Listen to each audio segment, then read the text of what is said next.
नेहमीचं तेच तेच वरण खाऊन कंटाळलात का? तर चला हा व्हिडिओ शेवटपर्यंत पहा.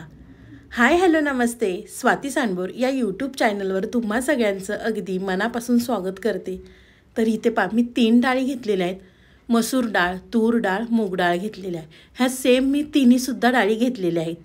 त्यानंतर एका बाउलमध्ये आपल्याला ह्या सगळ्या डाळी घ्यायच्या आहेत. त्यानंतर 2 पाण्याने स्वच्छ धुवून घ्यायच्या आहेत.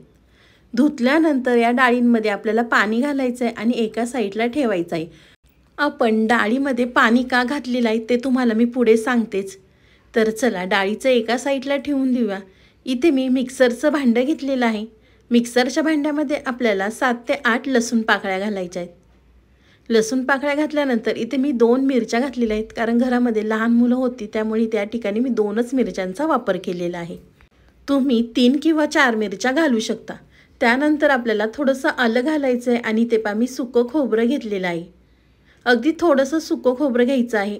त्यानंतर आपल्याला 5 ते 6 कढीपत्त्याची पानं घालायची आहेत आणि जाडसर असं आपल्याला हे वाटून घ्यायचं आहे.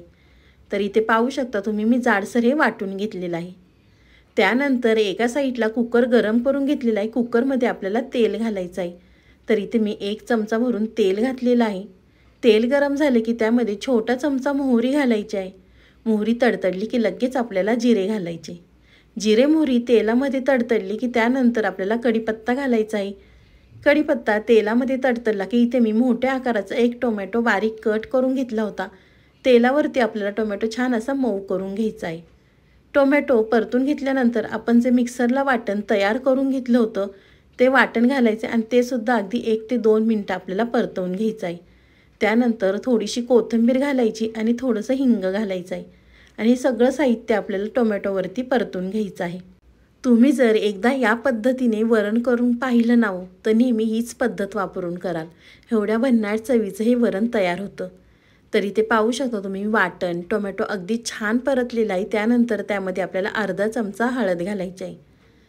त्यानंतर आपण जे डाळीमध्ये पाणी घातलं होतं ते पाणी आपल्याला काढून टाकायचं आहे आणि त्यानंतर आपल्याला डाळ घालायची आहे आणि तीसुद्धा अगदी 2 मिनटं परतून घ्यायची आहे.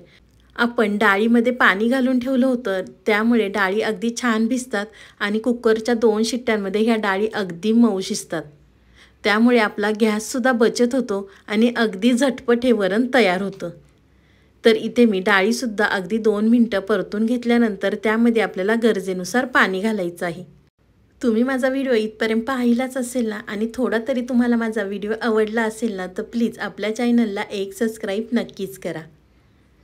तरी ते पाहू शकता तुम्ही मी गरजेनुसार पाणी घातलेलं आहे. परत आपल्याला अगदी व्यवस्थित हे सगळं मिक्स करून घ्यायचं आहे. तुम्ही पाणी कमी जास्त करू शकता. पाणी घातलं की त्यानंतर आपल्याला चवीनुसार मीठ घालायचं आहे आणि परत एकदा मिक्स करून घ्यायचं आहे. मिक्स केल्यानंतर कुकरचं झाकण लावायचं आहे आणि आपल्याला 2 शिट्ट्या कुकरच्या घ्यायच्या आहेत. 2 शिट्ट्यांमध्ये ही डाळ अगदी छान व्यवस्थित शिजते. 2 शिट्ट्या झाल्यानंतर इथे मी कुकर थंड करून घेतलेला आहे. त्यानंतर आपल्याला कुकरचं झाकण काढायचं आहे आणि परत हे व्यवस्थित सगळं मिक्स करून घ्यायचं आहे. अजूनसुद्धा तुम्ही माझ्या व्हिडिओला लाईक केलं नसेल ना, तर प्लीज एक लाईक करा. साईडचं बेल आयकॉनसुद्धा प्रेस करा म्हणजे तुम्हाला माझे नवनवीन व्हिडिओ पाहायला मिळतील. वरण एकदा मिक्स केलं की त्यामध्ये आपल्याला कट केलेली कोथिंबीर घालायची आहे आणि परत एकदा मिक्स करून घ्यायचं आहे. रंगसुद्धा वरणाला किती सुंदर आलेला आहे पाहू शकता तुम्ही. मस्त आपलं हे भन्नाट चवीचं वरण तयार झालेलं आहे. गरमागरम भात आणि त्यावरती हे गरमागरम वरण. त्यावरती आपल्याला थोडंसं तूप घालायचं आहे आणि चतकूर लिंबू पिळायचं आहे. मस्त आपलं हे वरण तयार झालेलं आहे. तुम्हालाही माझी आजची रेसिपी कशी वाटली ती मला नक्कीच कमेंट करून कळवा. व्हिडिओ आवडला तर व्हिडिओला लाईक, कमेंट, सबस्क्राईब करायला विसरू नका.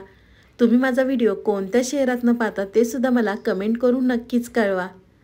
तर चला तुम्ही माझा संपूर्ण व्हिडिओ पाहिल्याबद्दल थँक्यू सो मच. पुन्हा भेटूया असाच एक छानसा व्हिडिओ घेऊन. तोपर्यंत बाय.